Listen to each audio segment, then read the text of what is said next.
Bonsoir. Nous avons choisi cette mise au point sur les implants FAC car cette technique qui s'adresse aux amétropes forts est beaucoup plus qu'une chirurgie de confort, surtout si les patients sont intolérants aux lentilles de contact. Le service rendu est important car les améliorations de la meilleure acuité visuelle corrigée sont notables. Nous avons connu certains déboires avec des designs d'implants FAC de chambre antérieure qu'il a fallu retirer du fait des décompensations endothéliales ayant pour certains patients imposé des greffes de cornée. Mais certains designs ont confirmé leur innocuité et de nouveaux designs sont actuellement disponibles et nous notons un regain d'intérêt pour cette chirurgie. La correction des amétropies fortes par implant FAC présente l'avantage d'être une chirurgie additive, réversible, qui donne d'excellents résultats à condition de respecter certaines indications et critères anatomiques. Plusieurs designs sont disponibles selon leur positionnement en chambre antérieure avec l'implant caché qui sera abordé ce soir par Joseph Collin, clippé sur l'iris avec l'artisan ou l'artiflex qui sera abordé ce soir par Dan-Alexandre Lebuisson, ou enfin en chambre postérieure avec l'ICL qui sera abordé par Jean-Louis Arnay. N'hésitez pas à poser vos questions par mail, nous y répondrons avec plaisir. Très bien. Bon. Et Cathy, merci de cette introduction très sympathique. Donc, chers amis, nous sommes ravis de vous retrouver pour cette deuxième séance de webconférence, web séminaire organisée par la Saphir. Et nous espérons vivement que vous êtes devant votre ordinateur en France, au Moyen-Orient, au Maroc, en Afrique du Nord. Nous sommes vraiment ravis de vous retrouver ce soir avec deux anciens présidents de la Saphir. Cathy a choisi des gens d'expérience qui vont pouvoir parler de l'historique et du recul de leurs techniques respectives avec beaucoup d'expérience. Donc, j'ai choisi ce soir donc, de vous faire un petit peu de mise au point sur les implants FAC de chambre antérieure à support angulaire. Cathy vient de le rappeler. Pourquoi envisager la chirurgie endoculaire en chirurgie réfractive? Parce que nous le savons, vous le savez, il y a des limites à la chirurgie cornéenne, du fait de l'épaisseur, de l'irrégularité de la cornée, du haze si on creuse trop profond. La chirurgie endoculaire respecte l'architecture de la cornée et donc de la qualité de la vision. Le rôle de la ségrégation est minime et le plus souvent, il y a une stabilité réfractive définitive. Alors, les implants FAC réfractifs, Cathy vient de le dire, deviennent de plus en plus populaires. Pas sûr, peut-être. On va tout à l'heure demander aux différents débatteurs quelle est l'expérience française des différents implants réfractifs, des différents modèles. Ils donnent tous de bons résultats réfractifs et visuels à court terme. Ils sont en général faciles d'implantation. Ils peuvent corriger, c'est sûr, la myopie, l'hypermétropie, l'astigmatisme pour certains, la presbytie, on a essayé, ça n'a pas très bien marché. Et les résultats, nous le savons, sont prédictibles, stables, ça préserve l'accommodation. Si ça ne va pas bien, on peut les enlever. Mais les chiffres qu'on va discuter tout à l'heure sur le nombre de patients implantés suggèrent qu'il reste controversé à cause des interactions possibles avec des structures endoculaires théoriquement saines. Alors à qui s'adressent ces implants? Le plus souvent, eh bien ça s'adresse à des patients qui ont des fortes amétropies. Alors je ne sais pas si quand je monte l'écran vous le voyez, non, a priori non. Eh bien ça s'adresse donc à des forts myopes ou des forts hypermétropes. On peut bien sûr l'envisager aussi dans des amétropies plus raisonnables, entre guillemets, mais là le problème n'est plus du tout le même. Alors nous le savons, vous le savez, les implants FAC ont connu des hauts et des bas au cours des 50 dernières années, puisque dès que Ridley a eu l'idée de corriger l'absence de cristallin par les cristallins artificiels, certains pionniers ont eu l'idée de corriger la myopie par ce type d'implant. Donc d'où viennent les problèmes? Les problèmes viennent du fait que les implants FAC vont avoir des contacts avec des tissus rigides, statiques, des tissus souples, dynamiques. Il va y avoir des problèmes de sizing, c'est-à-dire de mesure, du fait de variations biométriques individuelles, pas toujours faciles à mesurer. En pratique, dans le panier de la ménagère du chirurgien de la réfraction aujourd'hui, nous avons tout un tas d'implants Et en général, quand il y a un grand choix comme ça, aucun d'entre eux n'a fait la preuve définitive de sa supériorité. On va essayer de le synthétiser ce soir. 3 types d'implants, ils vont être abordés ce soir par Dan et Jean-Louis. Et les implants FAC, donc à support angulaire, sont ceux qui ont été utilisés les premiers pour corriger la myopie. Au départ, avec beaucoup d'insuccès, car il n'y avait pas de visqueux, les amis, il n'y avait pas de microscope, on ne connaissait pas du tout le rôle de l'endothélium, et vous imaginez facilement qu'après un succès précoce tout à fait glorieux, le désespoir est vite apparu. Georges Lakoff, en matière de segmentaire, de support angulaire, il faut bien sûr le citer, a eu cette idée très intéressante de prendre le dessin de l'implant de Kellman pour corriger la myopie dans les années 90, avec le ZB, ZB5M, Nuvita, Vivarte. Tous ces implants ont donné des résultats remarquables, avec 2 ennuis principaux. La pupille avait tendance à s'ovaliser, probablement du fait de la pression trop forte des anses sur l'angle. Les problèmes de sizing, c'est-à-dire des implants, comme disait Kellman, soit trop grands, soit trop petits, ont été vraiment une source de déboire, surtout les petits. Il y a des erreurs de sizing. À l'époque, on n'avait pas la technologie, l'imagerie moderne qu'on a actuellement pour choisir la bonne taille. Les implants souples sont ensuite arrivés. Il était logique donc d'introduire ces implants de champ antérieur par une petite incision plutôt que d'ouvrir encore l'œil sur 6 mm. 2 chefs de file dans cette catégorie, le Vivarte GBR et l'Icar, qui étaient tous les deux des implants donc à structure optique souple. Voici par exemple un implant GBR. Vous voyez que les anses étaient, je dis étaient parce que ce modèle n'existe plus, étaient en PMMA et l'optique souple devait être pliée à la pince par une petite incision, puis dépliée en champ antérieur sur un œil FAC. Ce n'était pas toujours évident du point de vue pratique. L'implant Icar, donc un implant qui a été développé par une société française, donnait également de bons résultats, mais le souci majeur, la bombe à retardement, était bien sûr le souci au niveau de l'endothélium cornéen. Chez certains patients, tout de suite, progressivement, l'endothélium pouvait souffrir de manière sournoise, fourbe souvent. Les patients allaient bien, on les surveillait, et puis, un matin, la vision était moins bonne que d'habitude, et un édème cornéen justifiait une consultation en urgence. Donc, ce sont ces mauvais résultats de cette génération d'implants FAC de champ antérieur qui ont amené les autorités françaises, la FSAPS, en 2007, à retirer du marché cette première génération d'implants. L'histoire nous apprend toujours des choses intéressantes. Donc, les recommandations qui en découlaient, c'était l'évaluation endothéliale des implants FAC est obligatoire tous les 6 mois. Ça, je pense que c'est important, quels que soient les implants. Et les recommandations qui découlaient donc de cette déclaration de l'AFSAP, c'était il est logique d'explanter les patients s'ils ont perdu plus de 30% de leur réserve endothéliale et si la densité diminue à moins de 1500 cellules par millimètre carré. Donc on les croyait un petit peu obsolètes ces implants, mais il faut dire qu'en même temps, donc s'est développé un nouvel implant FAC de champ antérieur, développé par Alcor, avec le matériau que l'on connaît pour la chirurgie de la cataracte, le matériau donc acrylique Acrysof. Cet implant, personnellement, donc j'ai eu l'occasion de poser le premier cas français, le deuxième cas européen en 1999 à Brest, chez un patient breton qui habite maintenant Bordeaux. Je l'ai revu cette semaine, c'est vraiment le hasard. Cet homme a un implant donc caché dans les 2 yeux depuis 10 ans et 8 ans. Il a 10 dixièmes sans correction. Il avait moins 15 dioptries au niveau des 2 yeux. Il est ravi. Un petit détail quand même, depuis 3 ans, il n'a pas fait contrôler sa densité cellulaire endothéliale, ce que je lui ai rappelé de faire rapidement. L'implant s'appelle l'implant caché.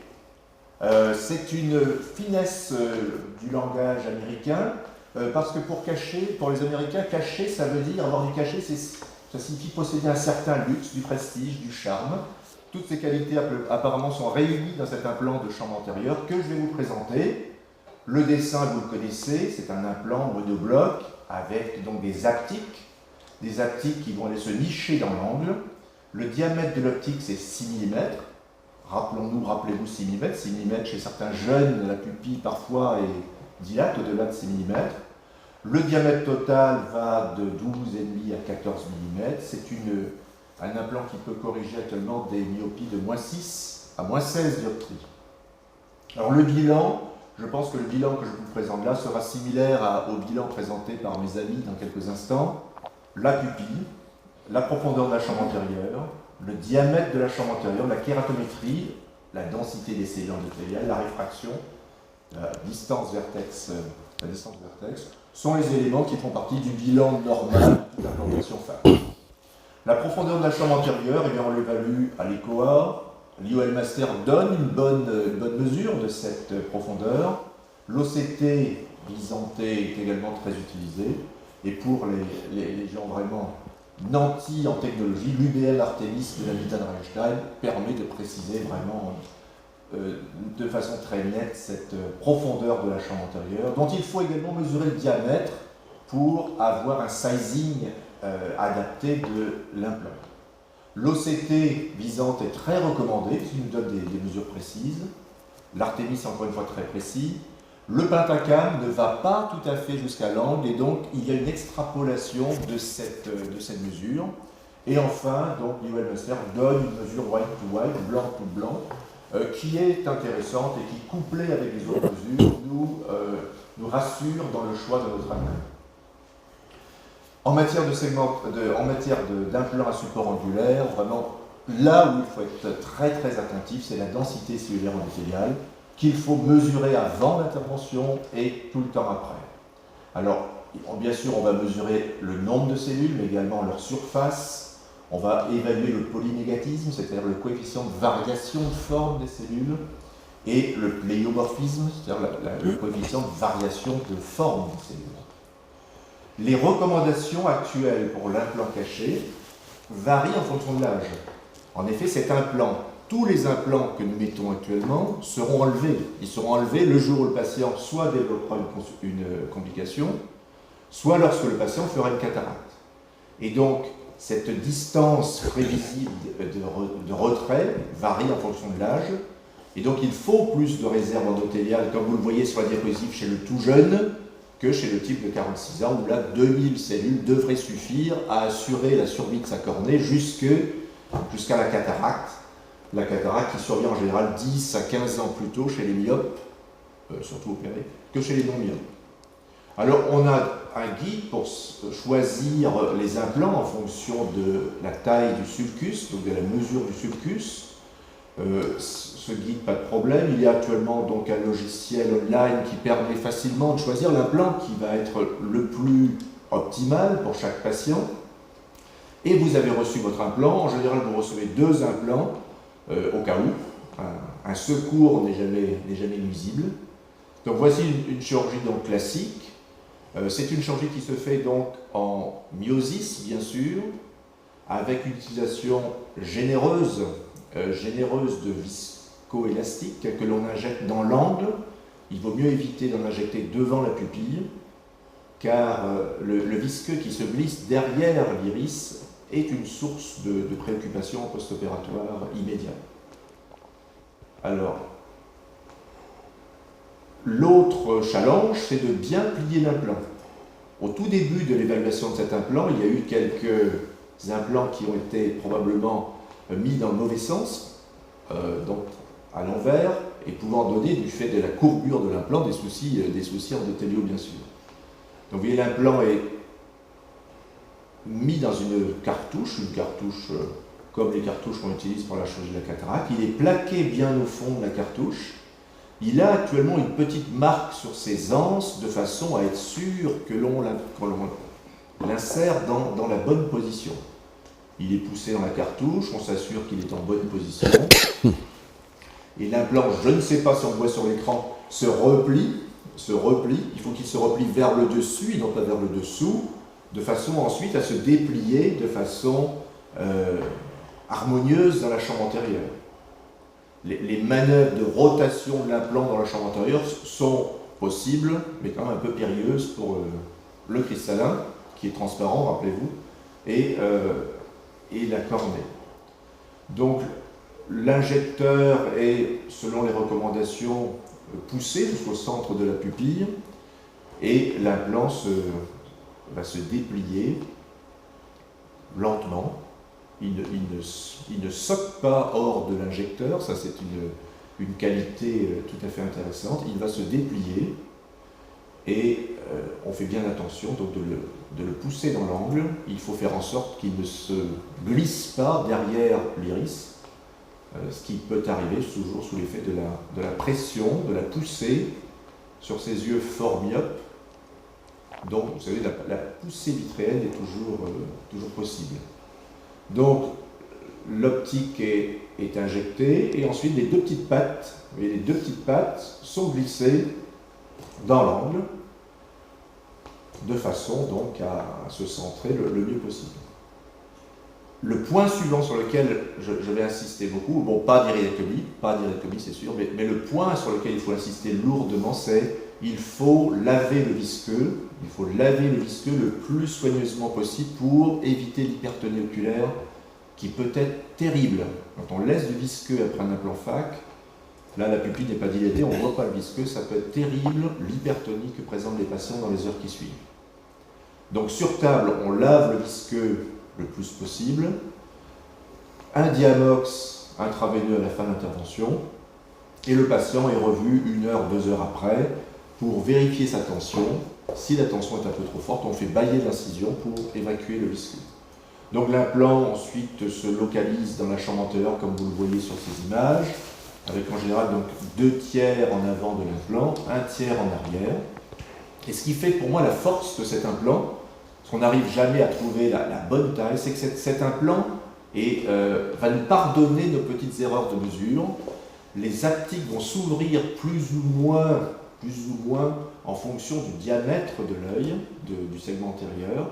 Et donc on verra ainsi quelle est la compression de nos aptiques, mais qui sont très tolérantes. Vous voyez ici une aptique tout à fait correcte dans l'angle. En gonioscopie, ce que l'on faisait systématiquement au départ quand on les opérait, on vérifiait la bonne position des anses.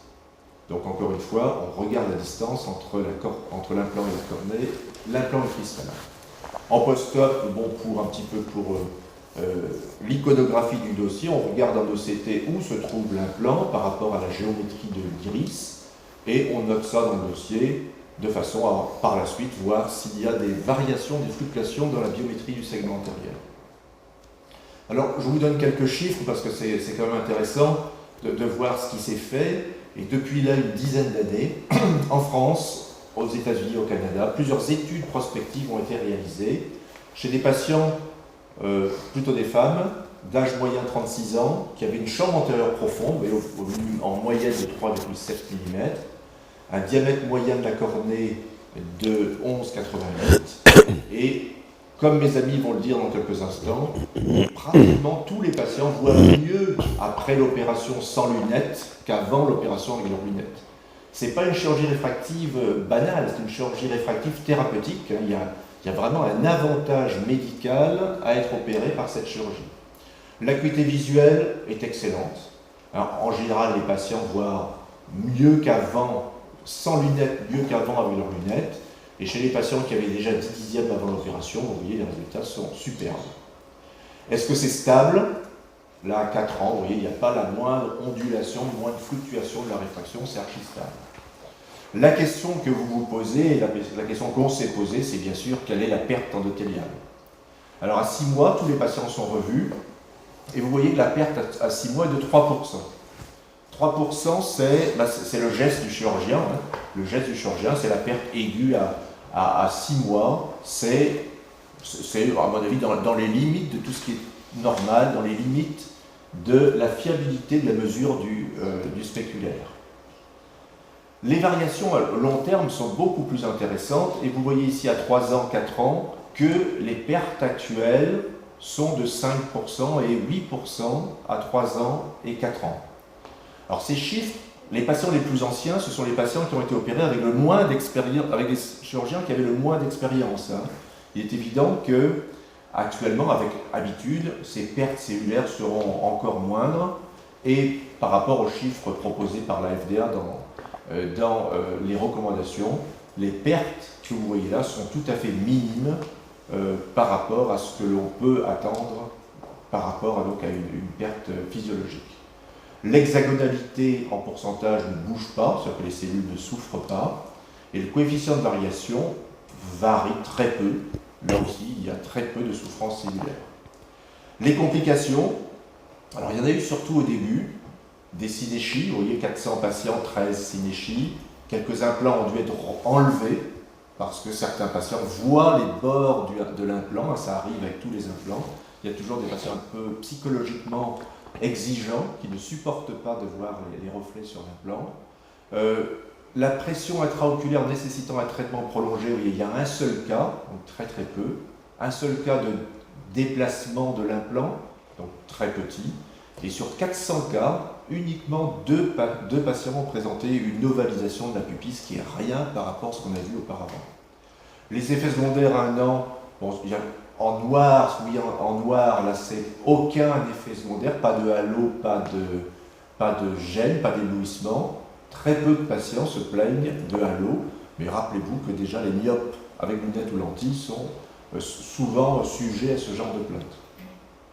La question habituelle, est-ce que vous êtes content d'avoir fait ce choix? Est-ce que vous referiez une telle opération? Vous voyez que 96% des patients sont heureux de leur implantation, mais je pense que mes amis vont vous donner des chiffres à peu près similaires dans les minutes que je vais leur laisser. Donc au total, chers amis, je vais vous faire passer. Les implants de champ antérieur ont une mauvaise réputation historique. Et là, vraiment, il y a un espoir tout à fait intéressant par l'implant caché. Donc, une efficacité réfractive et visuelle pour la correction des fortes myopies, je vous l'ai montré. Stabilité anatomique et réfractive. Les études internationales sur 4 ans. Mon expérience personnelle sur 10 ans montre que cet implant vraiment est stable. L'endothélium, donc très stable sur 4 ans. Et sur les 10 ans, pour les premiers patients. Alors, ce n'est pas un implant que l'on met chez tout le monde sans réfléchir. Il faut vraiment un bilan pré-op méticuleux, biométrie du segment antérieur, c'est ce qu'il faut faire. Et le mot-clé, il y a aussi donc, une nécessité d'une surveillance en microscopie spéculaire. Et ça, pour moi, c'est le maillon faible de tous les implants, les patients heureux ne reviennent pas. Donc, je voulais remercier tous les amis en France et à l'étranger qui ont participé aux différentes études, dont j'ai eu le plaisir de présenter les résultats ce soir. Voilà, donc, on va redonner la parole à Cathy. Cathy qui est notre maîtresse d'œuvre dans cet événement ce soir et qui donc est en direct avec vous pour recevoir vos questions. Alors, si la question est spécifique sur mon topo, j'y réponds. Sinon, voilà, c'est Jean-Louis qui prend la parole. Il y a quelques questions qui vont être communes aux différentes communications, donc on les posera à la fin. Et je voulais juste savoir si vous recommandiez cet implant pour les astigmatismes. C'est une question qu'on nous a posée. Et Cathy, c'est une très bonne question, non pertinente, bien sûr, parce qu'aujourd'hui, beaucoup de nos forces amétropes ont également un astigmatisme. Et alors, pour l'instant, avec l'expérience que nous avons, il n'est pas encore possible de corriger l'astigmatisme, car dans 10% des cas, l'implant tourne un petit peu au départ pour trouver sa position de stabilité dans le sulcus. Donc, si l'implant tourne, donc on peut imaginer que pour l'instant, ce n'est pas l'implant idéal pour l'astigmatisme. Donc, on va pouvoir passer au topo suivant, puisque là, on a d'autres questions, mais qui seront communes. Donc, on va continuer dans cet ordre d'avant en arrière. Et donc, c'est Dan, donc, qui nous présente les implants FAC à fixation aérienne. Dan, merci de t'être libéré. Merci. Merci Joseph, j'ai le privilège d'être au milieu. Donc, je vais essayer aussi de ne pas être redondant, car il est évident que tous ces implants ont un socle commun et certaines répétitions sont obligatoires et même très saines. Alors, pour parler des lentilles à fixation aérienne, ce sont quand même des lentilles historiques. Ce sont les plus anciennes, du moins en pratique clinique sécurisée. Elles sont en 2 modèles, en lentilles FAC et AFAC. Ce sont les lentilles qui ont été appelées par Vorst artisan. Elles ont assez peu changé en design quand on les regarde avec le temps, et il y a eu simplement des sauts technologiques innovants. Ce qui est très important, c'est que maintenant, le souple pliable est un premium. C'est lui qui devait être proposé en premier, même si la compagnie offre toujours dans sa panoplie le dur, qui est le classique artisan. Et les raisons ont déjà été exposées. parce que ces implants n'ont pas vocation à demeurer à vie dans l'œil. Ils s'adressent à de fortes amétropies qui vont vraisemblablement faire des cataractes, ou à des globes à anomalies de surface qui auront peut-être des maladies associées ou d'autres interventions. Donc d'emblée, avant même d'en mettre un, il faut savoir le risque iatrogène, nous l'avons vu et on le reverra, et la façon de les remplacer. C'est posé ainsi que nous envisagerons ces implants. Alors ils sont basés sur l'enclavement irien, c'est-à-dire la pince. L'illustration le montre très bien. Il y a une petite pince qui attrape à peu près le milieu, enfin un peu plus près de l'extrémité de l'iris. Cette image de Budo, on voit très bien comment est fait l'enclavement. Il est le plus souvent fait avec une petite canule recourbée, qui peut être une canule du commerce préparée, mais aussi un instrument qui est proposé par le fabricant. Certains utilisent des pinces de McPherson, mais ça c'est la technique de la fédération. En vue postérieure, sur un implant ici pseudofac, sur une vue de Miyake, on voit ce que donne la pince irienne, et l'illustration est parfaite. Ce n'est pas très étendu, et il n'y a normalement aucune déformation de la pupille, comme on peut le voir. Au lieu du clippage, eh bien, il n'y aura ni striction, ni traction. En revanche, la pince doit prendre assez large, parce que un des défauts potentiels, mais en particulier sur les implants artisans, c'est-à-dire les implants durs, c'est que tout simplement la pince peut glisser du fait des lois de Newton, de la gravité, et au bout de quelques années, on les retrouve sans qu'il y ait pour autant luxation, avec deux parties inégales. L'implant est un tout petit peu descendu, et on voit ici que l'épaisseur n'est pas anodine, il faut savoir prendre une belle tranche. Mais le modèle dont on parle, c'est le modèle de la décennie, c'est l'Artiflex, c'est un modèle donc qui est identique à peu près en aspect que le classique artisan, mais dont les dimensions, nous les verrons, et l'aspect est très similaire. En microscopie électronique, on voit que c'est un implant qui est en 3 pièces, point à savoir, avec l'optique en silicone et les aptiques en PMMA. On voit très bien, je n'ai pas de pointeur malheureusement, mais au centre, on voit bien qu'il y a une petite fente, et c'est cette fente qui va coincer l'iris par la manœuvre de l'enclavement. L'optique fait 6 mm et le déploiement fait 8,5 mm avec une gamme qui va de -2 à -14,5, ce qui ne couvre pas tout, mais quand même une partie des besoins par incrément de 5. Un point à savoir, c'est que la première génération d'Artiflex n'a pas toujours été totalement bien acceptée, parce qu'il y a eu des petites réactions inflammatoires du fait d'un dessin qui n'était peut-être pas totalement approprié. Et maintenant, dans le second modèle, il y a une parfaite tolérance, et nous verrons comment cela se passe. L'artisan peut se mettre en position verticale. Je l'ai fait, j'en ai rencontré souvent, et c'est une façon d'amoindrir le risque d'abaissement, puisque là, l'optique reste totalement dans l'aire pupillaire. Voici un Artiflex à J8 typique. Il est bien posé, il est symétrique, il est auto-centré. Alors, il y a un matériel spécifique. Ce matériel spécifique est composé d'un injecteur que vous pouvez voir ici, et nous verrons sur la vidéo comment on s'en sert, qui est très simple de manipulation, et de 2 pinces. La technique, c'est une incision limbique, 3 mm, assez peu tunnelisée, une solution visqueuse qui va rester au sein de la chambre antérieure. Un myotique peut être utile parce qu'ici, il s'agit de pincer là où il faut exactement. Et une iridotomie, qui n'est pas forcément basale, mais qui est dans un pli, et une seule est suffisante.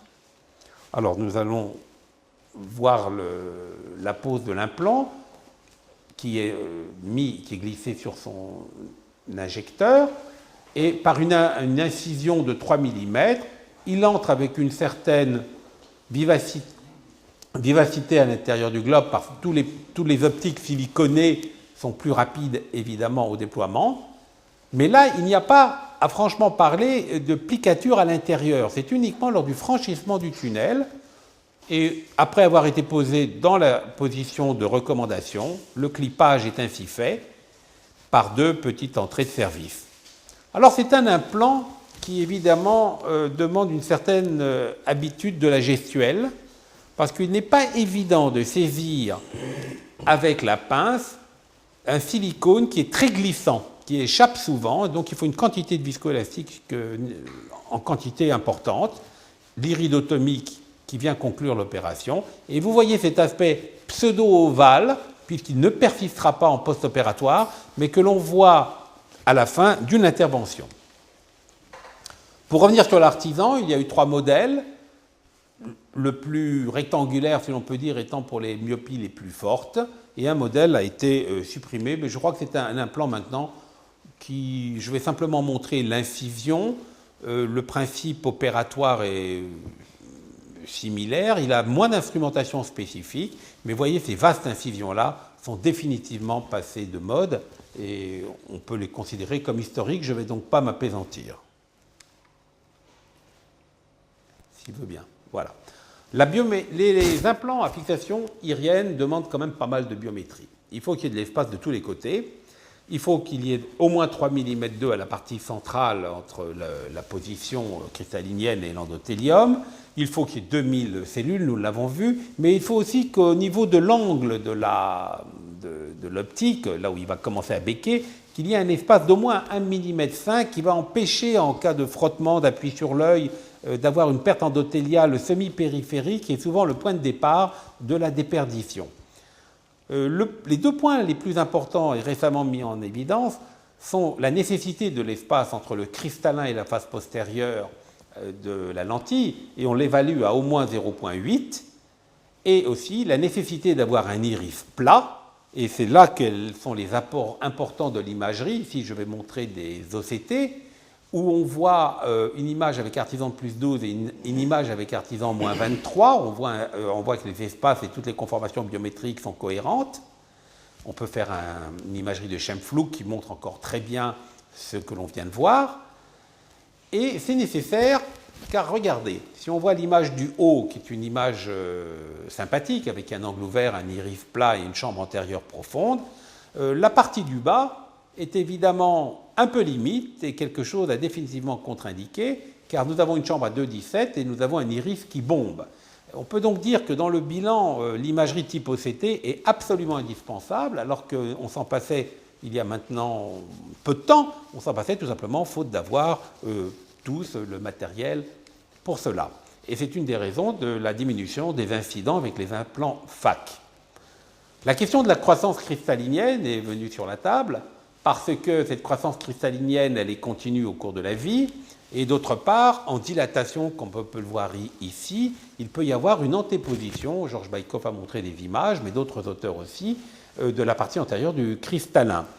Et c'est donc ce chiffre de 0,8 qui doit être bien marqué pour avoir un espace de sécurité rétro-lenticulaire. Enfin, un dernier point, en dilatation, on le voit mal sur ce cliché, eh bien, on a une ouverture de l'angle chez les grands myopes. Je ne vais pas montrer l'explantation, mais plutôt parler du calcul de la lentille intraoculaire. Elle se fait avec la formule classique et par le fabricant de Van der Heijden. Mais pour l'artiflex, il y a une modification dans l'évaluation de la chambre antérieure avec un facteur que l'on appelle ajouté, qui est un facteur qui diminue la puissance définitive et qui donne encore plus de précision.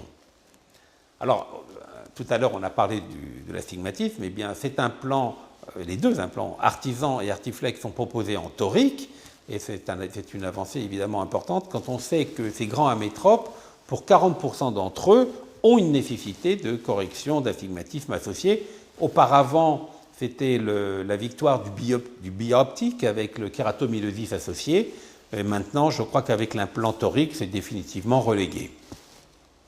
Alors, pour montrer des graphes, eh bien, la stabilité, nous rejoignons ce qui a été montré tout à l'heure par Joseph. C'est un implant qui ne bouge pas sur 2 ans. La prédictibilité est excellente et c'est peut-être une des caractéristiques des implants FAC. Cette image-là de l'étude européenne est absolument autoparlante, puisque si on veut retenir sur ces grands amétropes ceux qui ont une déviation inférieure à un dioptrie de l'objectif réfractif, eh bien on trouve 95,4% des personnes opérées. D'où le taux de satisfaction qui est probablement très similaire. Quant à l'efficacité, qui est un index entre les 2 acuités non corrigées et la meilleure acuité obtenue, on peut voir que là, on est vraiment c'est digne d'élection dans les pays démocratiques, puisqu'on est pratiquement à 100%, et c'est terriblement efficace. Quant à la sécurité, eh bien, cette diapo nous montre très clairement que 93% des opérés conservent ou gagnent une ligne à 2 ans, ce qui est un facteur très très acceptable en termes de sécurité. La sécurité endothéliale, tout a été dit par Joseph. Mais en cette matière, Il y a 2 études fondamentales, c'est l'étude de la FDA et puis les études de très grand nombre de l'équipe de Budeau, avec des reculs maintenant qui ont 10 ans d'âge. Eh bien, la moyenne, c'est une perte entre 1,8 et 2,4%, la FDA en acceptant 2% et par an, et le compte est bon, puisque la perte liée à l'ancienneté, à la propédétique des premiers temps et avec la durée, nous montre que l'on est à l'intérieur d'un périmètre acceptable et confortable. Ça a été remontré avec l'Artiflex par une très belle étude de Salgado il y a peu de temps, et qui nous montre une perte qui se tient à l'intérieur de ce que je viens de dire. L'Artiflex Story, qui est un Artiflex qui ressemble énormément à celui que l'on vient de décrire, et qui offre des corrections jusqu'à 5 dioptries. Il se présente avec 2 systèmes qui sont soit dans un axe, soit dans un autre, avec une recommandation, qui est celle-ci, celle du fabricant, de telle façon que, somme toute, l'implant se pose toujours dans la même situation, position horizontale, et que l'on n'a pas à faire un calcul d'orientation pour l'implantation. Alors c'est très pratique, et ça ne bouge pas. L'efficacité de ces implants toriques dits iris clos ou artisans sont sur une diapo absolument démontrés, avec une réduction très importante que moi personnellement je vois mal par manque de contraste sur la diapo, mais qui sont elles aussi très parlantes. L'artisan est proposé en hypermétropie, en correction hypermétropique, il est plus épais au centre, et ce facteur, somme toute, est un facteur de sécurité parce que dans la myopie, c'est plus épais à la périphérie, là où on est plus proche de la cornée, tandis qu'au centre, on en est somme toute assez loin, même chez l'hypermétrope. Et c'est une chose qui a été parfaitement montrée par Gauthier, qui montre que les profondeurs de chambre antérieure des hypermétropes, et c'était aussi les calculs de Holliday auparavant, montraient que contrairement à une idée reçue, les chambres antérieures sont souvent confortables chez les hypermétropes. Alors les indications d'hypermétrope, eh bien, c'est des indications très classiques, et qui s'intéressent particulièrement lorsqu'il y a une cornée fine, des cornées à indice positif ou des fortes insuffisances lacrymales. Parlons des ennuis. Eh bien, les ennuis de l'artiflex myopique ne sont pas très élevés. Le plus important, ce sont les dépôts pigmentaires sur l'optique ou les synéchies. Ce sont les deux ennuis les plus fréquents. Ces dépôts pigmentaires, ici à 3,8 dans la première série de Budeau, se montent à 4,8% dans la seconde série, et des synéchies 0,3 qui sont en fait montées aussi à 1,6. En revanche, les halos, les éblouissements, l'hypertonie, des pigmentations iriennes sont des incidents de parcours peu marqués, généralement peu gênants, et qui sont notés avec tous les types d'implantation FAC. Les complications de l'artisan myopique sont très similaires, avec simplement beaucoup moins de dépôts pigmentaires et de synéchies. Alors voici un exemple de synéchies et de pigments, et c'est très, on peut les voir, et ils sont assez peu gênants. Il faut savoir que l'artiflex en post-opératoire, il est préférable de laisser pendant plusieurs semaines un anti-inflammatoire, stéroïdien au départ, non stéroïdien peut-être ensuite, il n'y a pas d'études qui prouvent l'intérêt de l'un ou de l'autre, mais en tout cas sur une durée qui n'est pas quand même inférieure à 2-3 semaines, car le matériau expose par son caractère à un peu plus de risque inflammatoire que l'artisan dans une proportion de 2%. Quant à la luxation, qui peut arriver aussi bien avec l'un ou avec l'autre, mais avec l'artiflex on en a vu très très peu, mais avec l'artisan on en a vu beaucoup. Généralement, ces artisans, en dehors des traumatismes, ces artisans luxés, ce sont des pinces insuffisantes. Et alors là, il faut agir vite, parce qu'évidemment la déperdition endothéliale va être rapide, et rien n'est plus simple que de remettre l'implant s'il y a assez de cellules, mais en prenant confortablement. Quant à la mydriase post-opératoire, elle est évidemment dramatique parce que l'implant est antérieur et elle va entraîner, outre le dégât postérieur sur les nerfs optiques, une déperdition endothéliale très rapide. Et là, il fallait faire une iridectomie non fonctionnelle. Fonctionnelle. Les avantages pour arriver maintenant à la fin, c'est la précision, la conservation de la capacité, la sécurité tissulaire, même si quelques cas anecdotiques ont été publiés de greffe ou de cataracte, mais ça demeure très peu important eu égard à un implant qui est connu depuis maintenant 30 ans et 10 pour le souple. Calcul aisé de puissance, gamme très large, centrage pupillaire, l'antériorité, la réversibilité, la gestion aisée du résiduel réfractif et surtout un prix très compétitif. Les désavantages, la dilatation, parfaite mais non complète, 85% seulement, la nécessité d'une surveillance annuelle sans compter le comptage endothélial, l'étanchéité absolue et la nécessité de ne pas appuyer ou frotter sur la cornée. Il faut une propédeutique, car l'enclavement ne s'apprend pas très vite. Il est certainement un implant qui demande un meilleur encadrement au départ que les autres, et il faut une instrumentation spécifique. Mais une fois que ces deux points ont été passés, ça demeure un implant extrêmement sûr. Et en conséquence, on leur donne la sécurité, la précision et la qualité. Merci. Dan, merci pour ce super plaidoyer pour les implants à fixation aérienne. Vous voyez que le chirurgien en fait, a le choix entre plein de bonnes méthodes. Cathy, avons-nous des questions sur cette thématique? Pour Dan, on demande quel est le risque de luxation pour ces implants fixés à l'iris. Alors, pour les artiflex, on ne connaît pas le risque de luxation. En revanche, pour les artisans, le risque dans une série de 160 a été de 0,3%. Et on demande si ces implants peuvent être placés chez des enfants. Eh bien, 3 communications seulement existent, 3 publications, et il semble que ce soit un très bon résultat. Comme c'est un chantier qui avait été ouvert par l'équipe de Toulouse, bien représenté ici, mais pas avec l'artisan, avec l'ICL. Et l'artisan, il y a un papier ce mois-ci dans le journal américain Cataract et Refractive Surgery qui montre d'excellents résultats sur des yeux évidemment avec anisométropie en amblyopie unilatérale. C'est donc un implant peut-être porteur chez l'enfant, mais avec une réserve par sa situation. Très bien. Non, bah, le message de Dan est clair, c'est quand même pas un implant que l'on propose à un enfant, c'est une indication qui est vraiment, entre guillemets, rare, voire exceptionnelle. Ce sont des situations cliniques. Bon, ben on va continuer notre tour d'horizon des implants d'avant en arrière sous des projecteurs qui nous donnent bien chaud, chers amis. Pour la qualité de vos images, sachez que nous, on souffre terriblement ici, mais on le fait avec grand plaisir. Et donc, la cerise sur le gâteau, l'implant dans la chambre postérieure, cet après-midi, c'est donc Jean-Louis Arnay de Toulouse qui a une longue expérience et qui a accepté donc de la partager avec vous. Merci beaucoup, Jean-Louis. Merci, Joseph. Bien, c'est un peu difficile d'arriver en troisième parce qu'il y a beaucoup de choses qui ont été dites. Il faut éviter d'être redondant.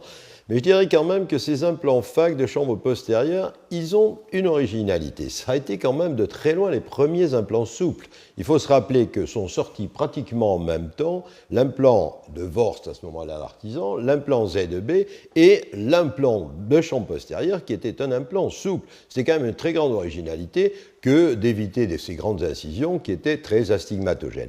Par ailleurs, ça a été quand même un des premiers implants qui a permis de traiter non seulement la myopie, mais aussi l'hypermétropie et l'astigmatisme avec succès, mais l'hypermétropie est venue assez tôt.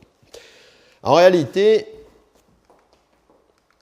je suis bien. Qu'est-ce qui se passe? Et puis, il faut que ça... Voilà.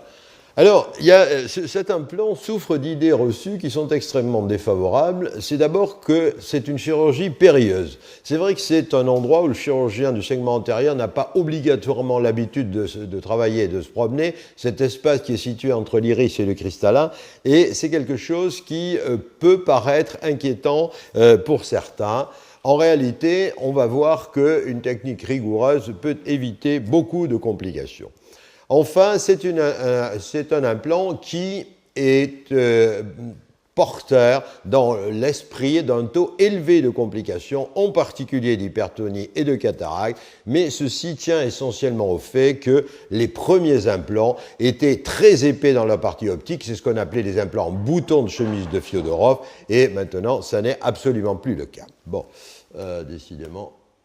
Alors, on a en gros 2 implants qui sont utilisés, mais l'un beaucoup plus que l'autre. Le plus connu, c'est l'implant appelé ICL, qui est un implant en collagène copolymère, qui est un implant hydrophile destiné au traitement de la myopie, de l'hypermétropie et qui existe en version torique. Cet implant a connu des designs successifs, en particulier qui ont fait modifier la cambrure de façon à l'éloigner du cristallin. Un deuxième implant que je ne dirais pas plus confidentiel, mais qui est beaucoup moins utilisé, c'est l'implant dit PRL, qui est un implant en polymère de silicone, qui est hydrophobe et qui est censé, de la volonté de ses concepteurs, flotter en avant du cristal. Alors, je crois qu'il est important pour ce type d'implant d'insister pas mal sur les petits trucs opératoires, car c'est dans le détail que va surgir le succès. Les clés d'une implantation précristallénienne réussie sont de 3 ordres. Sélectionner le patient, on verra qu'il y a beaucoup de points communs avec ce que vous a dit Joseph tout à l'heure.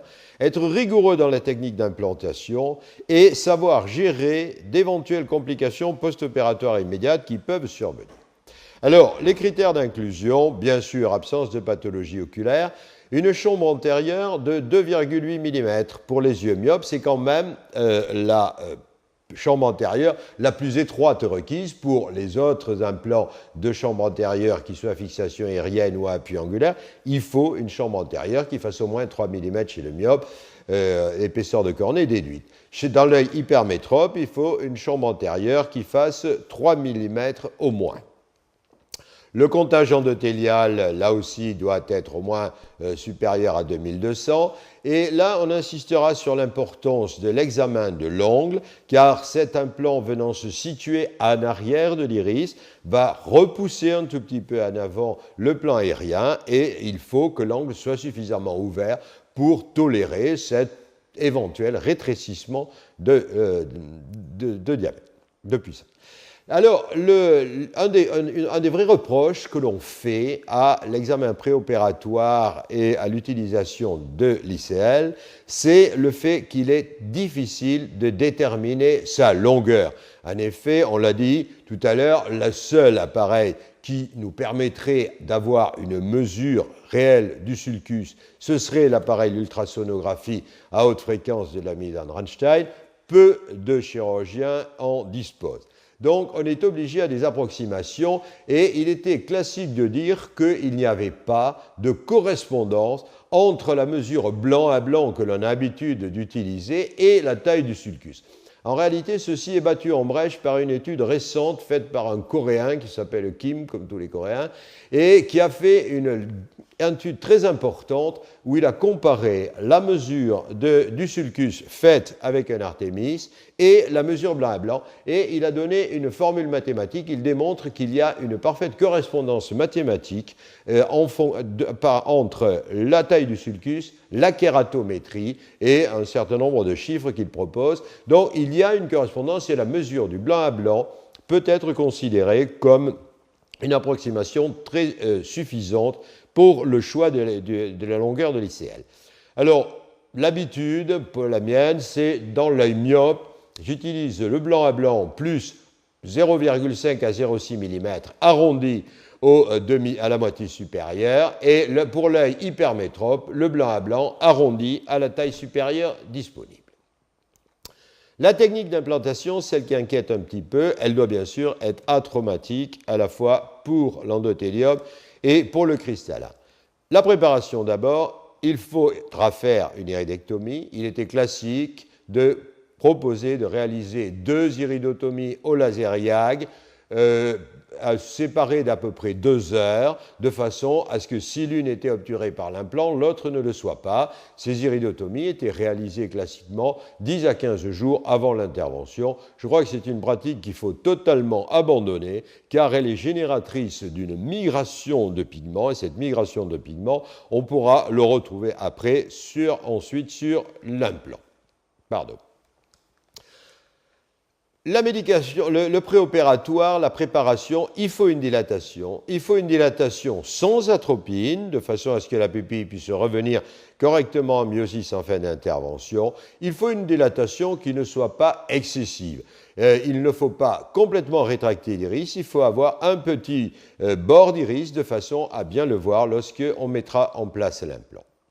La préparation du matériel est absolument essentielle. Il faut d'abord connaître, je dirais, l'anatomie de cet implant, car il y a des repères dans cet implant. Il y aura d'abord 2 trous non perforants qui sont situés de part et d'autre de l'optique, et sur les aptiques, il y a des trous non perforants situés sur les anses, Et quand on regarde la face supérieure, le trou distal est sur l'aptique de droite et le proximal est sur l'aptique de gauche. Et c'est quelque chose que l'on surveillera pendant l'implantation. Le positionnement en particulier du trou distal est absolument essentiel. On va préparer ensuite la mise dans la cartouche. Dans la cartouche, on met un mélange de BSS et d'un visqueux qui sera toujours pour cette chirurgie un visqueux cohésif, mais pas à très grande viscosité. On utilisera du Healon ordinaire, jamais du Healon GV qui repousserait cet implant qui est très souple. Ensuite, on va placer l'implant dans la cartouche en le faisant bomber concavité vers le bas. C'est la technique du Dome Hub. Et on va surveiller là déjà la position des trous non perforants de part et d'autre de l'aptique pour être certain d'être parfaitement symétrique. Ensuite, il y a une pince qui a été développée qui est très pratique, qui permet d'engager l'extrémité de la pince au bout de la cartouche, d'aller attraper la face antérieure de l'implant et de le tirer de façon régulière, de manière à avoir toujours une parfaite symétrie de courbure de l'implant. On va mettre ensuite le clapet et sur l'œil, on commence par réaliser une porte de service. On va évacuer l'huméracuse et remplir d'un viscoélastique, d'un Healon ordinaire. Ensuite, on fait une incision temporale qui est située exactement au limbe, pas trop cornéenne, de 3,2 mm de large, 2 mm de long, un tout petit peu plus long qu'une incision de phaco, de façon à être parfaitement étanche. On va à nouveau remplir de viscoélastique et là, on va placer l'implant et l'injecteur au niveau de la berge. L'injection se fait à partir de la berge, mais surtout cette injection doit être très lente, très progressive. Et pendant toute l'injection, on va chercher de parti pris à voir où est le trou distal, car c'est lui qui nous dira qu'on est en bonne position. Le trou sur l'anse distale doit être situé à droite et on va à ce moment-là contrôler soigneusement. On peut jusqu'à un stade très avancé de l'injection, si on voit que l'on n'est pas en bonne position, on pourra retirer l'implant facilement en aspirant sur l'injecteur. Ensuite, à nouveau, on va mettre du viscoélastique et on va manipuler avec un petit manipulateur spécifique mousse de façon à placer les anses derrière l'iris. Ceci se fait avec des mouvements doux, à la fois circonférenciels et très légèrement vers le centre, mais toujours des mouvements qui sont en périphérie, dans une zone où il faut savoir quand même que du fait de la cambrure de cristallin, il y a de l'espace, on est éloigné de la face postérieure de l'iris. Ensuite, on aura placé les 4 anses et on va centrer l'implant. Ce centrage de l'implant, attention, sans toucher l'optique, surtout dans les implants myopiques. Les implants myopiques sont très fins à leur partie centrale et un manipulateur pourrait traumatiser la cristalloïde antérieure. Donc, on va le centrer en poussant uniquement sur la partie périphérique et l'aptique de l'implant. Ensuite, il faudra très soigneusement, là encore, enlever le viscoélastique et on va injecter un myotique de façon à centrer et à bloquer l'implant. Puis on va fermer l'incision et la fermeture pourra se faire, suivant qu'on est plus ou moins optimiste, soit simplement avec une hydratation de l'incision, soit en plaçant un point qu'on enlèvera 48 heures après. Et surtout, on va faire une iridectomie périphérique. On vérifiera d'ailleurs avec une canule, en aspirant un peu, qu'on a bien enlevé le feuillet pigmentaire pour être certain qu'elle soit perméable. Pour les implants toriques, on a des repères précis sur les extrémités de l'aptique et on va, en préopératoire, au biomicroscope, marquer l'axe de l'astigmatisme et on se servira d'un anneau gradué de façon à centrer l'implant et à le positionner. Un mot sur les PRL, très peu utilisés, je l'ai dit. Ce d'autant plus que ces implants ont de très mauvais systèmes d'injection, que ce soit l'injecteur qui a été développé, que ce soit la pince de Demantieff, elles sont très agressives Et personnellement, j'utilisais, les quelques cas où j'en ai mis, j'utilisais une pince de McPherson et je pliais en deux l'implant. Je pliais en deux l'implant à contre-concavité, puis je le rentrais dans la chambre antérieure en le poussant progressivement avec deux pinces et en contrôlant, là encore, le déploiement dans la chambre antérieure. Une importante qualité est de savoir gérer les possibles complications post-opératoires immédiates. Il peut y en avoir, elles sont rares, il faut les connaître. D'abord, l'implant retourné, ça ne doit plus exister si on a fait une injection dans des conditions correctes et surtout en surveillant la position du trou distal. Si on a retourné un implant, il ne faut surtout pas, bien entendu, comme l'a dit Joseph tout à l'heure, pour l'implant à appui angulaire, essayer de manipuler dans la chambre antérieure. Il faut le retirer. Et l'avantage de l'ICL, c'est qu'on le retire facilement par l'injection et qu'il ne se déchire pas. Ce n'est pas le cas du PRL qui a tendance à se fragmenter en petits morceaux. Là, il est facile de l'enlever et la plupart du temps, il n'est pas abîmé. Il sera tout à fait possible de le réinjecter. La complication essentielle ensuite, c'est l'hypertonie précoce. Ça, c'est la vraie complication qu'il faut savoir gérer. Et pour la gérer, il faut en connaître la séméologie biomicroscopique. La chambre antérieure est-elle plate ou est-elle conservée? Le cristallin est-il en place ou est-il déplacé en avant? Si on n'a pas d'aplatissement de la chambre antérieure, c'est simplement qu'il y a encore du visqueux qui n'a pas été totalement évacué. Théoriquement, un traitement préventif par Diamox a pu gérer cette hypertonie ou cet oubli, mais un petit geste simple est d'évacuer, souvent à la lampe à fente, l'excès de viscoélastique en appuyant un peu sur l'incision. Si on a affaire à une chambre antérieure plate, avec un implant très cambré et un cristallin qui est resté en place, c'est un bloc pupillaire, l'iridectomie n'était pas fonctionnelle, il faut la compléter, soit au YAG si on n'a pas peur de toucher la cornée, soit en faisant une iridectomie chirurgicale. Troisième tableau, la chambre antérieure est aplatie, mais il y a un bloc iris implant qui a été déplacé vers l'avant. Là, c'est un glaucome malin. Il y a une iridectomie qui est fonctionnelle, mais le corps ciliaire est œdémateux et de l'humeur aqueuse est venu se déverser en quelque sorte dans le vitré. On connaît le traitement. Essayez de mettre l'œil en mydriase maximum pour débloquer ces poches. Et s'il y a un échec, on va faire une ablation de l'implant.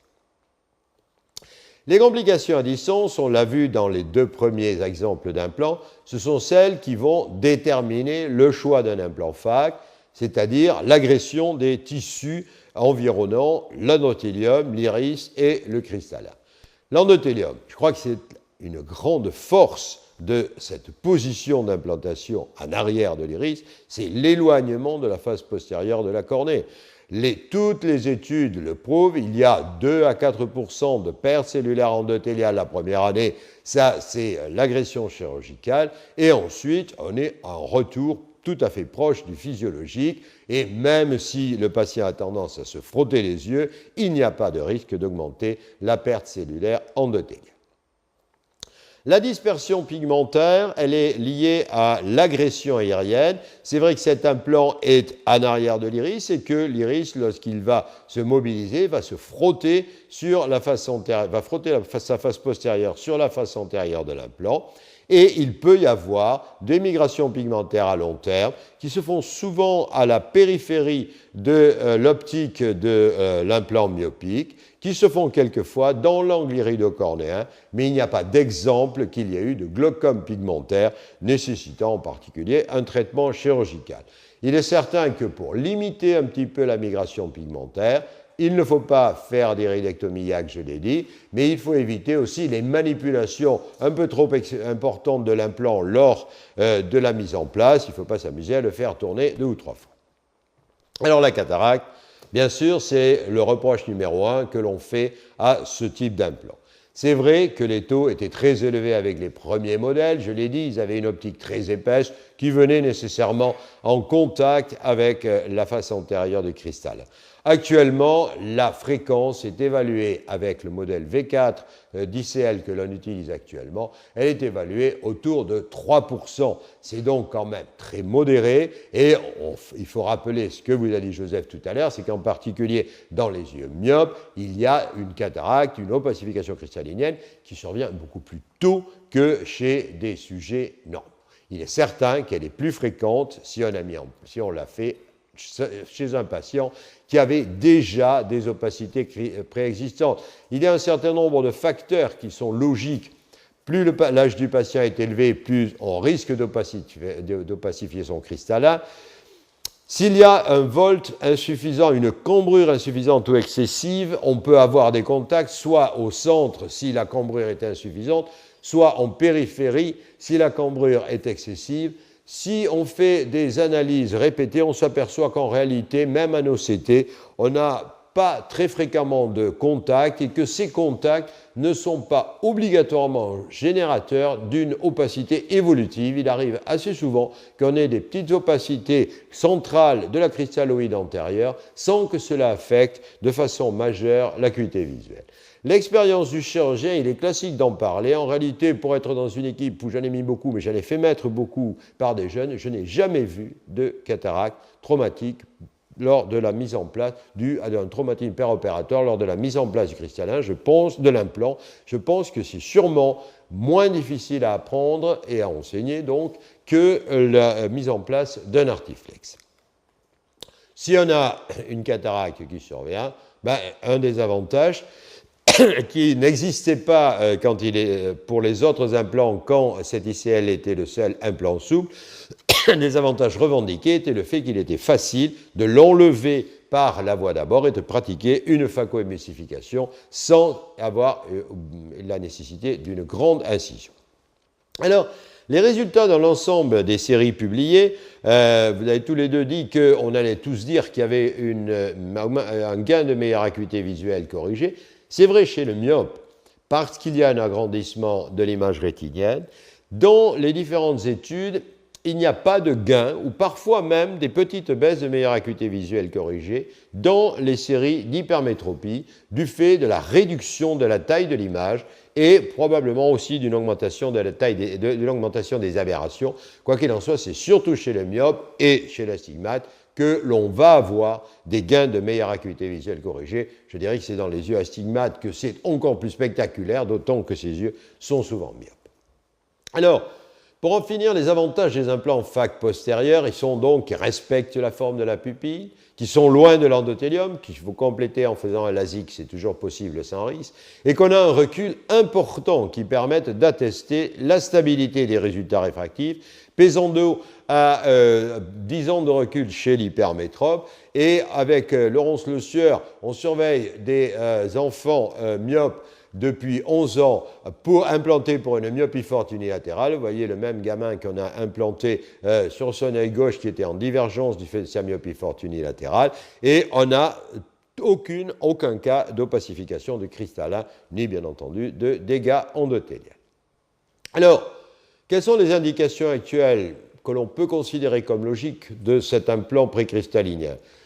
Probablement que c'est l'implant de choix pour les myopes de la quarantaine, si on veut conserver leur résidu accommodatif, si on ne veut pas leur faire une phacoémulsification et une extraction de cristallin clair, parce que le potentiel endothélial est éventuellement diminué et donc précieux, on lui opérera de sa cataracte, et on ne risque finalement qu'une accélération d'une cataracte qui est quand même une complication annoncée. Et je crois qu'il est particulièrement précieux dans un certain nombre d'indications. C'est pour moi l'implant de choix lorsque je suis amené à enlever un ICAR ou un implant de chambre antérieure phac à appui angulaire si le cristallin est transparent, si je n'ai pas de raison d'enlever le cristallin et de faire perdre l'accommodation, je mets volontiers un ICL. C'est un implant, pour moi, mais on peut en discuter, mais là je crois que c'est un peu prématuré. Dans le kératocone, c'est un implant qui est très intéressant car il respecte la cornée.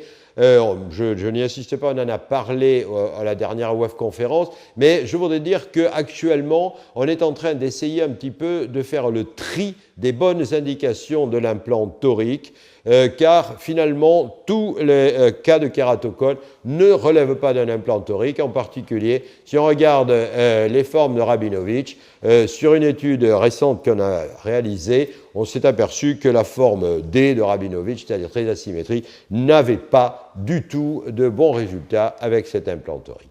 Et enfin, c'est pour moi l'implant de choix pour le traitement des amétropies après greffe. L'endothélium des greffons est loin d'être parfait, et donc là, c'est l'implant de choix, d'autant qu'il est indiscutablement de bonne qualité en tant qu'implant taurine et qu'il ne tourne pas, qu'il est parfaitement stable.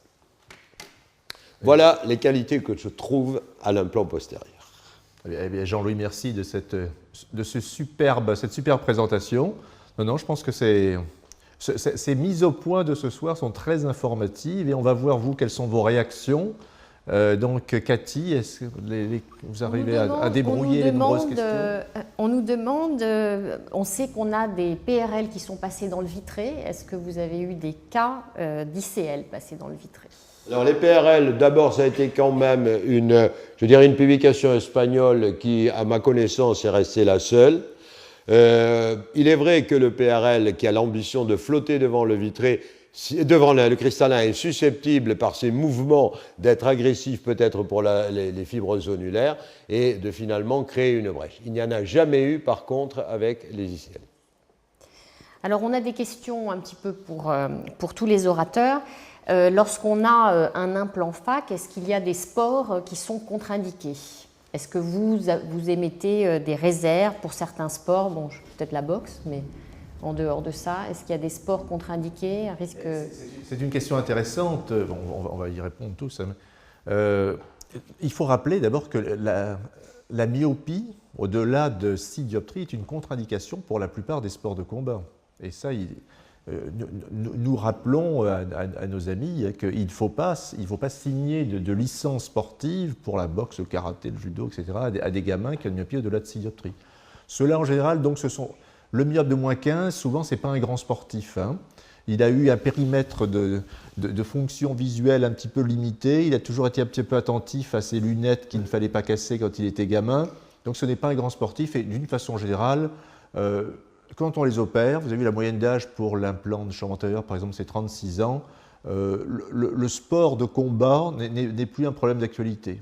Alors, les autres sports, alors, bon, tout ce qui est course, natation, il n'y a pas de gros soucis. La plongée sous-marine, on n'est pas toujours à l'aise pour leur répondre sur à quelle profondeur je peux plonger. J'avais l'habitude de plonger avec des lentilles, est-ce que je peux plonger? Là, en général, on est un petit peu réservé, on demande un joker et on leur dit « à votre place, je ne le ferai pas ».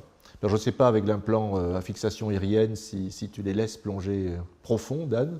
Je n'ai pas énormément de plongeurs de haute profondeur en artiflex, mais à dire vrai, la liste des sports augmente. Maintenant, il y a des sports même dont je n'ai jamais entendu parler. Il est vrai que je ne suis pas un lecteur farouche de l'équipe quotidienne, mais je crois qu'on a une information à donner sur la fragilité, puis après, la responsabilité individuelle. Une anecdote, le seul accident que j'ai vu avec un artiflex n'est pas venu d'un sport, mais d'un médecin, d'un anesthésiste, un malaise d'une jeune femme, a immédiatement appuyé sur les 2 yeux pour la fameuse réanimation active, et lui provoquant une luxation purement traumatique de la chose. Donc c'est quand même aussi des patients qui doivent avoir une petite carte indiquant qu'ils ont un implant susceptible d'être néfaste en cas de contusion. Au niveau champ, Jean-Louis, tu as... D'abord, je voudrais dire que la plongée, tu as raison de soulever le problème parce que là, la Fédération de plongée demande des certificats. Et ils nous demandent d'établir des certificats, que ce soit d'ailleurs après toute chirurgie de myopie eulalie, ils nous demandent d'établir des certificats pour savoir si on peut ainsi plonger et jusqu'à quelle profondeur. J'avoue que ça me déstabilise toujours. Pour les implants de Champa, honnêtement, je n'ai pas l'expérience. Je pense qu'a priori, dans mon pays, ça serait plutôt le rubis. Je préférerais qu'ils aient quand même un postérieur qu'un Icar, hein, mais je préférerais quand même qu'ils évitent aussi. Mais il n'y a pas de contre-indication pour le rubis. Il n'y a pas de contre-indication formelle. D'accord. Il ne faut pas qu'ils se frottent des yeux, quoi. Volontairement ou involontairement. Donc on leur demande encore cette précaution de ne pas frotter leurs yeux, quelle que soit la position des implants.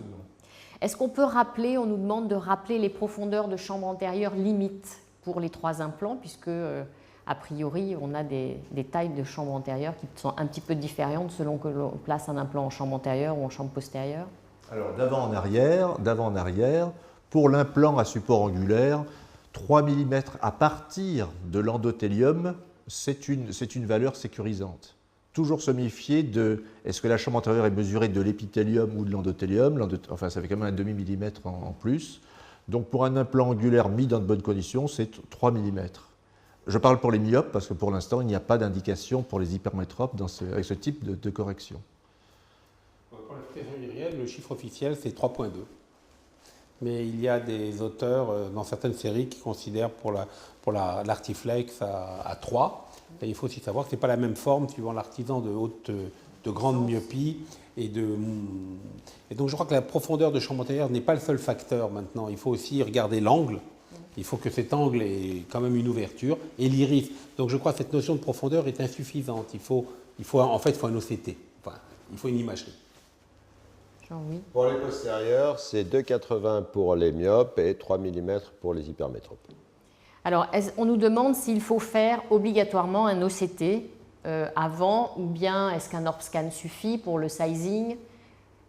Plus on a d'examens, mieux c'est, bien évidemment, mais est-ce qu'on peut placer un implant, puisqu'à priori, entre l'ORB-scan et l'Oil Master, on peut avoir toutes les mesures qui sont nécessaires? Est-ce qu'il faut faire un OCT pour voir la forme de l'iris, pour voir tous ces éléments? Plus on a d'examens, mieux c'est, ça c'est pas sûr.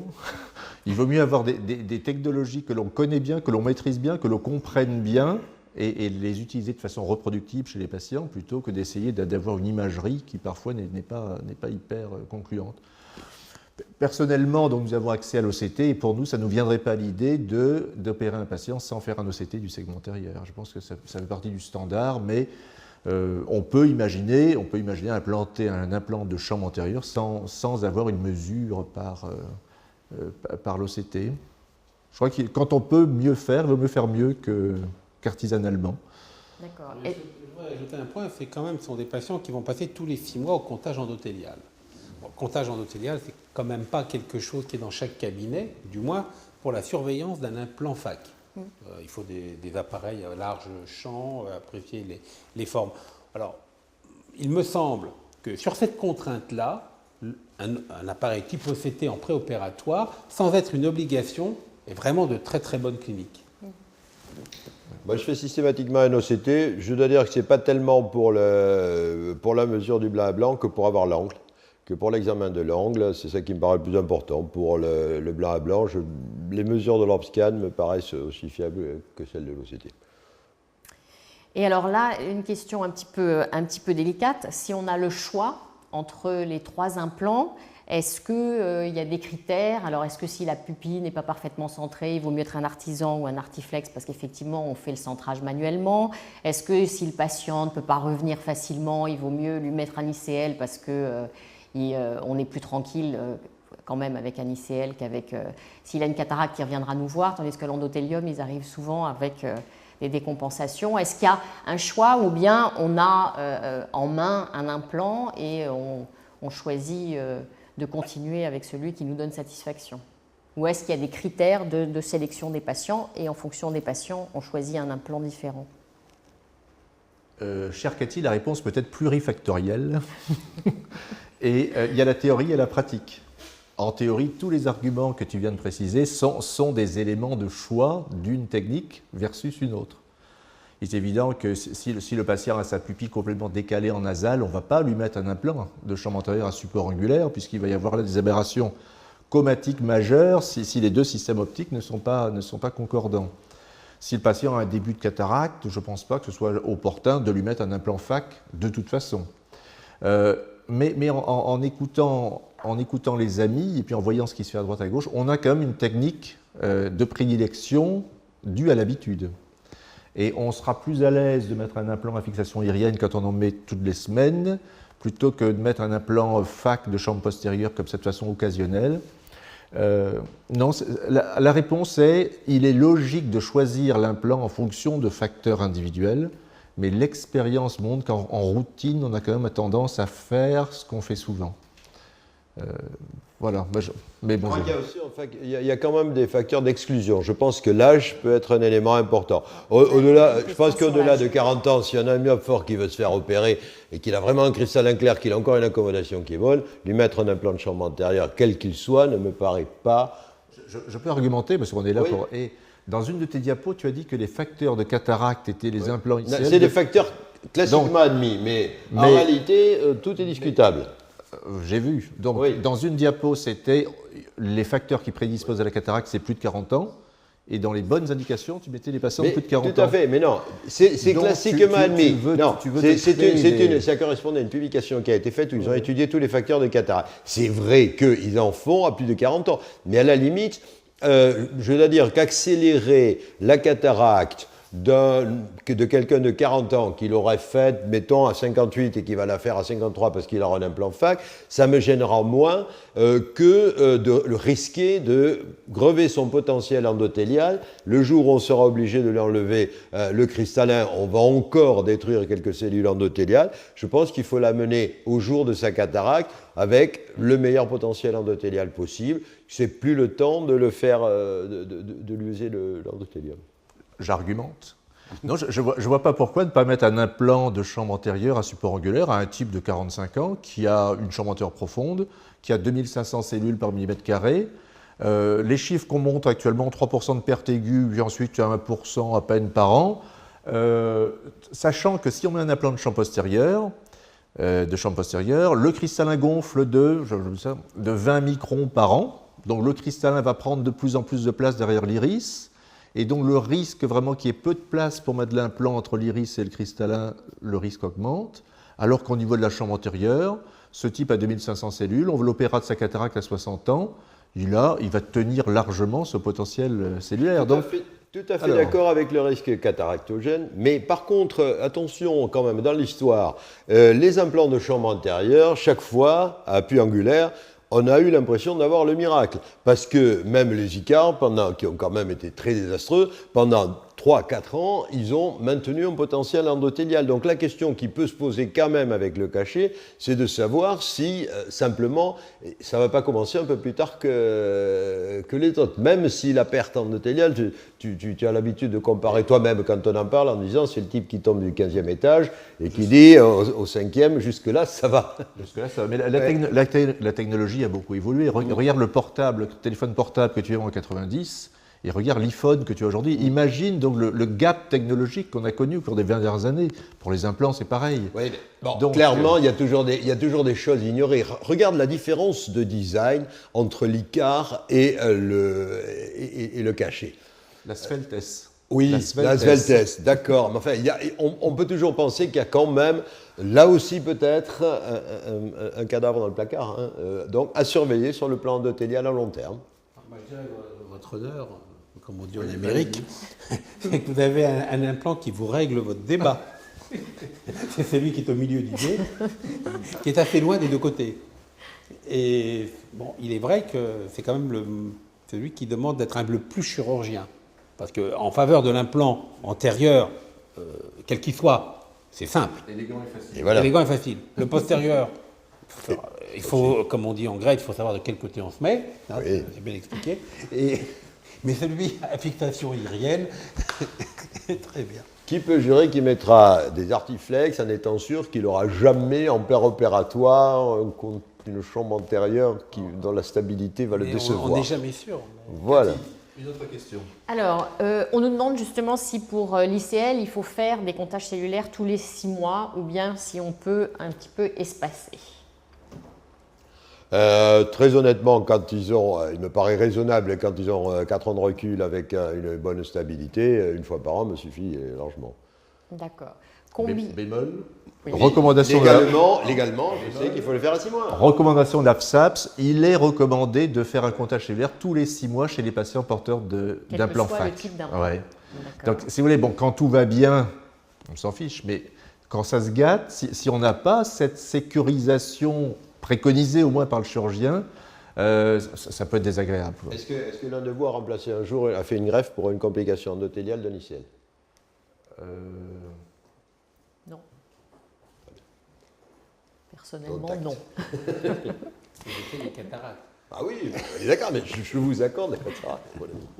On nous demande combien d'ICL ont été explantés. Alors, tu as répondu un petit peu à la question, mais voilà, sur ton expérience. Je pense que selon la formule de Joseph, tout implant FAC sera explanté.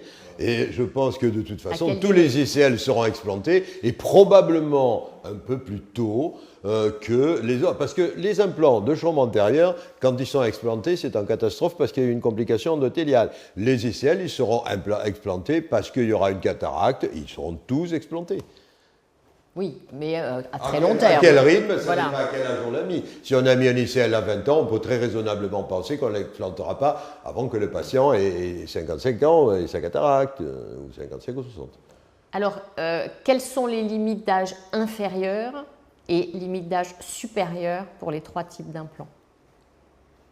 Alors, personnellement, donc pour un implant de chambre antérieure à support angulaire, dont j'ai été ce soir l'avocat, messieurs, je ne vois pas comment on peut en mettre un avant que la myopie soit stabilisée. Hein.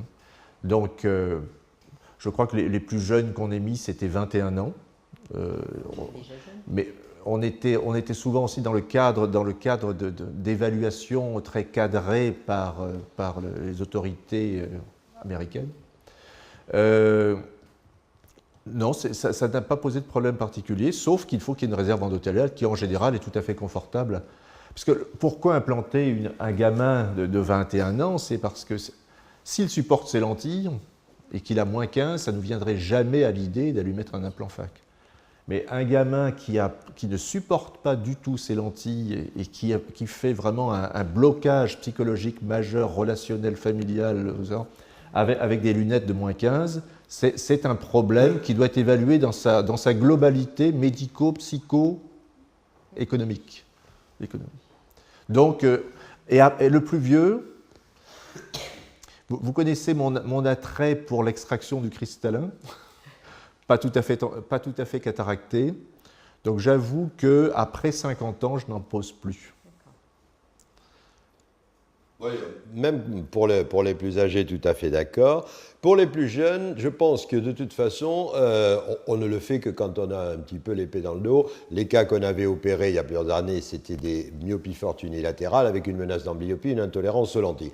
Je pense quand même que si on doit faire un geste chirurgical, même dans un cas où effectivement, pour des raisons psychologiques, le gamin ne va pas accepter ces corrections, il est beaucoup plus légitime de mettre un implant FAC, de faire une technique réversible, que de faire, comme on l'a proposé, des chirurgies cornéennes. Quand je vois des propositions de LASIK sur des myopies de moins 12, moins 15 sur des enfants, ça me paraît beaucoup plus discutable que de faire une technique réversible. C'est vrai que là, je prêcherai volontiers pour un implant postérieur pour l'éloignement, et que, surtout parce que mon expérience personnelle m'a montré que je n'ai pas eu de cataracte après 11 ans de recul sur des implants FAC chez l'enfant. Dan? D'une part, je n'en ai pas d'expérience, et d'autre part, les arguments de Jean-Louis sont séduisants. J'entends avant la fin de la croissance, parce qu'on ne sait pas où on va arriver. Donc l'implant postérieur, s'il n'est pas cataractogène, nous permet d'en changer aussi. Vous pensez à cette option-là, beaucoup plus facilement et à moindre risque. Que les enfants, on ne peut pas les contrôler, on ne peut pas leur donner des conseils de prudence. Et en âge supérieur, tu vas jusqu'où? Ce sont des zones floues. Je pense qu'on ne peut pas dire aujourd'hui, on ne peut pas trancher en disant... Là, c'est vraiment, c'est ce qu'a dit Joseph, c'est multisentimental. Juste une anecdote, mais pour essayer de discuter un petit peu sur les indications aussi. La semaine dernière, à Bordeaux, nous avions une réunion à laquelle participait Camille Budeau, qui est un grand défenseur de l'implant à fixation aérienne. Camille, si tu me regardes, bonjour. Et Camille nous disait qu'il avait opéré récemment donc une grande championne de tennis belge qui avait une myopie de moins 2 et chez qui donc il a mis un implant fixé à l'iris pour moins 2. Dan, as-tu une expérience large pas dans le milieu du tennis, mais dans le milieu des implantations de très très basse puissance comme ça. Non, je connais plus de jeunes femmes myopes que d'implantations à basse myopie. Mais j'avais cette notion Quel que... est ton minimum jusqu'à présent? Non, mais mon minimum, c'était la frontière classique du -5, -6, qui est une recommandation quand même quasi-officielle qui a été faite par la FAF ou peut-être une agence qui était antérieure, je n'ai malheureusement pas la référence avec moi, mais où l'implant FAC était recommandé à partir, en France, de -5 ou de -6. Et donc, je n'ai rien contre et je n'ai rien pour, mais je ne pense pas qu'en France, beaucoup de monde fasse ça, parce qu'il y a quand même quelque part un texte écrit, sans l'interdire, mais ne le conseillant pas. Un texte qu'on a dû perdre de vue là, depuis quelque temps. Cathy, à -2, il nous reste quelques minutes. on nous demande s'il y a un risque d'œdème maculaire cystoïde avec ces implants FAC. Est-ce que vous en avez eu dans votre expérience? Alors, si le patient pose la question, y a-t-il un risque? Il veut dire, il y a toujours. Ouais. Mais bon, moi, je n'ai jamais rien vu dans la littérature sur une éventuelle complication d'œdème maculaire chez un patient implanté avec un des 3 types qui ont été présentés ce soir. Décollement de rétine et implant FAC, il y en a eu. De toute façon, le simple fait d'être myope, même sans chirurgie, on a un risque d'avoir un décollement de rétine. Alors parfois, est-ce le hasard ou est-ce le traumatisme chirurgical, les modifications de pression dans le globe qui favorisent un décollement du vitré, une déchirure? Anecdotique, mais pas fréquent. Hein, pas fréquent. Voilà. Les rétinologues préfèrent d'ailleurs des implants à appui angulaire ou des ICL que les artisans. De temps en temps, ils n'aiment pas trop l'artisan quand il y a un problème rétinien. Ah, ça, je l'ai dit. Tu l'as dit. La dilatation est à peu près des 4/5e. Bon, je crois qu'on a à peu près circulé dans les différentes indications. Vous avez vu que c'est un sujet qui est quand même encore chaud. Les partisans des différentes localisations d'implantation se défendent leur position avec l'expérience. En fait, je pense qu'on peut tous mettre les implants des copains, mais qu'on a l'habitude de mettre certains implants qui nous donnent satisfaction. Alors, quoi d'autre? On a discuté implant cristallin. Quand enlever un cristallin, quand mettre un implant, ça on en reparlera peut-être dans une autre séance. Les éléments du choix, on l'a vu. Que faire quand on enlève un implant? Et Jean-Louis l'a très bien résumé. Pour lui, donc, quand on enlève un implant, si le cristallin est encore transparent, il vaut mieux mettre un ICL, et c'est une très très bonne logique. Donc, j'espère que vous avez pu profiter de ce débat. Pour nous-mêmes, ça a été très très intéressant. Je tiens vraiment, au nom de la Saphir, à remercier Cathy, donc, qui s'occupe de l'intendance dans l'organisation de cet événement, qui vous paraît comme ça un peu figé, parce qu'on est figé face à personne, chers amis, mais on sait que vous êtes là derrière. Merci à la belle agence, qui est notre agence d'organisation du congrès de la Saphir au mois de mai, le samedi dimanche tous les ans au Porte-Maillot, et qui donc, avec la technique et les collaborateurs de l'agence, nous permettent de travailler dans des locaux tout à fait sympathiques.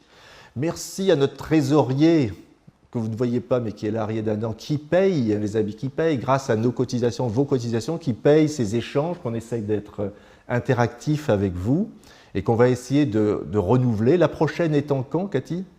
Alors, on n'a pas fixé encore de date. Donc, la prochaine n'est pas fixée, mais le thème sera encore plus intéressant que ce soir. Donc, merci à tous donc, pour votre auditoire, pour votre fidélité. Donc, si vous avez des critiques positives, vous me les expédiez. Des critiques négatives, vous les expédiez à Cathy. Et nous en tiendrons compte. Nous serons ravis de vous retrouver donc, la prochaine fois. Merci aux orateurs qui ont été ce soir vraiment plein d'expérience et superbes. Voilà, à bientôt chers amis, bonne soirée et tenez-nous au courant bien sûr.